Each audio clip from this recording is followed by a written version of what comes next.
Hi, everyone, and welcome to Weekly Homilies with Father Mark Sislenko, pastor of Saints Isidore and Maria Parish in Glastonbury, Connecticut. We are part of the Catholic Archdiocese of Hartford. I'm Carol Vassar, Parish Director of Communications, and you are listening to episode 36 of Season 6 for the 30th Sunday in Ordinary Time, October 29th, 2023. Our Gospel reading is from Matthew chapter 22, verses 34 through 40. When the Pharisees heard that Jesus had silenced the Sadducees, they gathered together, and one of them, a scholar of the law, tested him by asking, "Teacher, which commandment in the law is the greatest?" He said to him, "You shall love the Lord your God with all your heart, with all your soul, and with all your mind. This is the greatest and the first commandment. The second is like it. You shall love your neighbor as yourself." The whole law and the prophets depend on these two commandments. The Gospel of the Lord. There is something in our human nature that compels us to want to be someone's favorite, whether it be a teacher in school, a coach, a boss, a father, a mother, our siblings.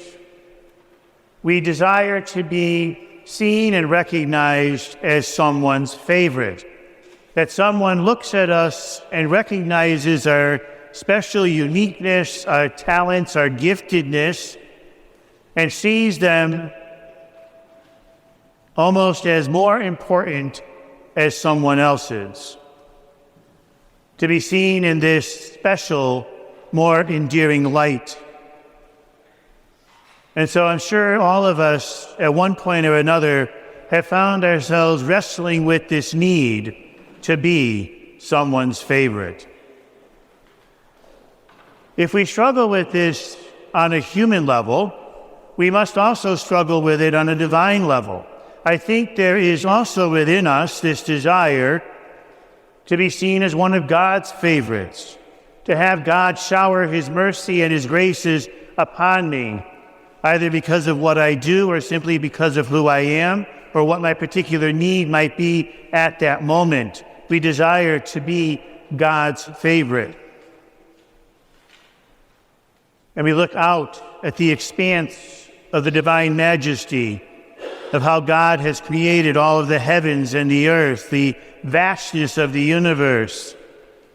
We're encountering another change of seasons, and we can marvel at the beauty of that change, of how the cycle continues once again over and over.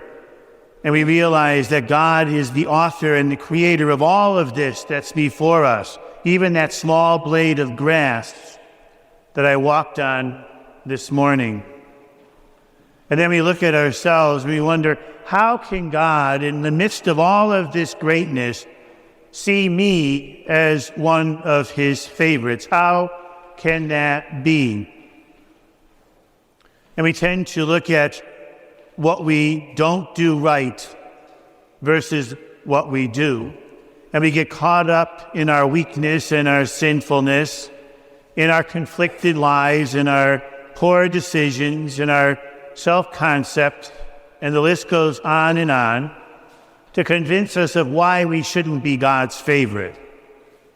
There are people better than I who deserve that. That's reserved for the St. Francis of Assisi of the world, or the Mother Teresas of Calcutta of the world, or the Dorothy Days of the world. Those are God's favorites.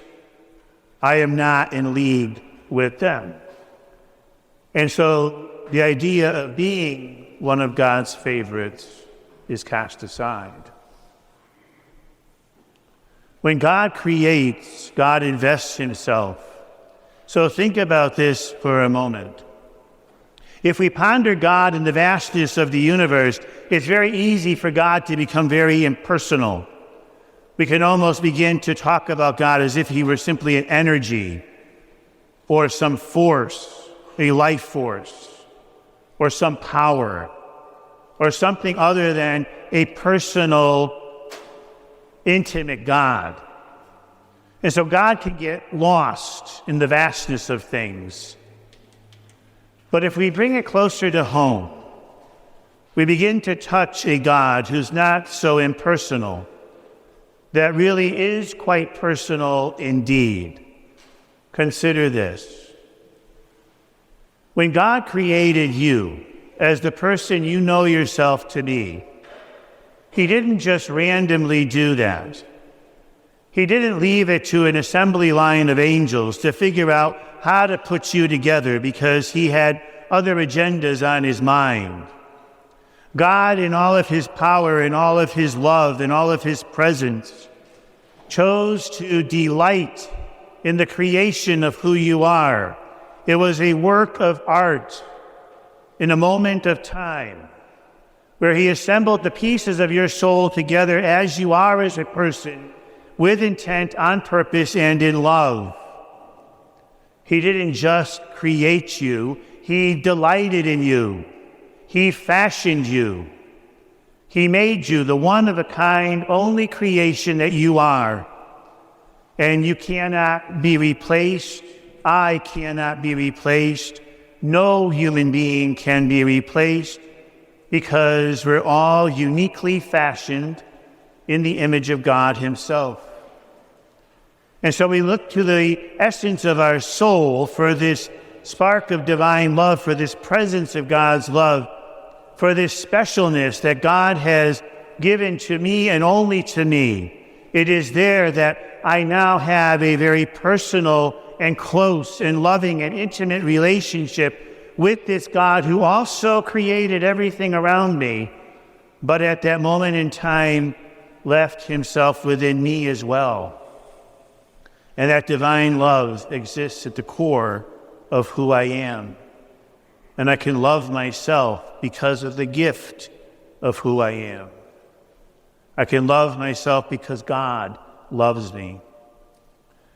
And so once we begin to see this essence of love within our soul, we begin to realize this amazing fact. Every one of us is God's favorite.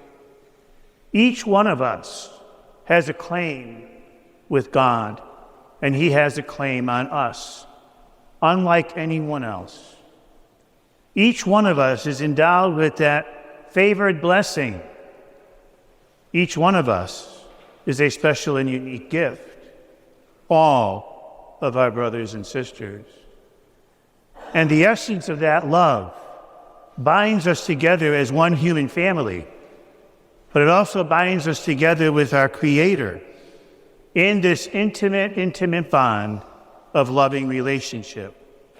That's why once we begin to take this inner journey and look within and see the fire of this divine love and begin to understand and know and fall in love with God Himself, because God desires that we have a romance with Him, that we unfold the uniqueness of this relationship, this intimate relationship, which is at the core of who we are.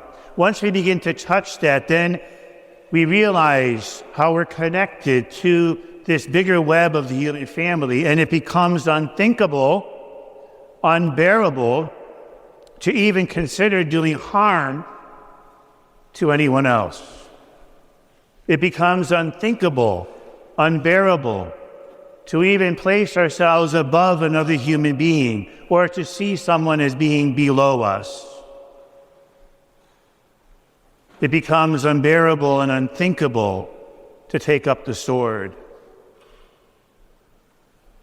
But yet, as we look throughout our world, that's exactly what we do. You know, if we could take Christianity and put it in a bubble, the commandment to love God, to love neighbor as ourselves would be an easier order to take up. But we can't live in a bubble, and bubbles aren't real. We live in this world that is messy, this world in which there's a lot of conflict, this world in which we hurt one another so badly. As we ponder this world that can at one time be filled with such grace and blessing, and at the same time be filled with such destruction and harm, how do we find our way through this very trepid place? How do we find ourselves to language that can help us begin to speak about what's happening around us? When we consider the harm that is being done in the Holy Land as we speak, how many innocent people are being robbed of their life, people who are being kidnapped, children torn from families. This is not the first time. It's happening in Ukraine. It happens in other parts of the world. We didn't learn after the Holocaust. We didn't learn after the genocide in Africa. We never seem to learn from these experiences of war that inflicting harm upon one another goes against God's design and the essence of our soul. It negates love. And we just keep doing this over and over again. And this harm pierces human hearts. It destroys the very essence of God within. Father Mark Sislenko is the pastor of Saints Isidore and Maria Parish in Glastonbury, Connecticut. Learn more about our parish community at isidoreandmaria.org and follow us on social media, Facebook, Twitter, and Instagram. Our music comes free of charge from Blue Dot Sessions in Fall River, Massachusetts. I'm Carol Vassar. Thanks for listening.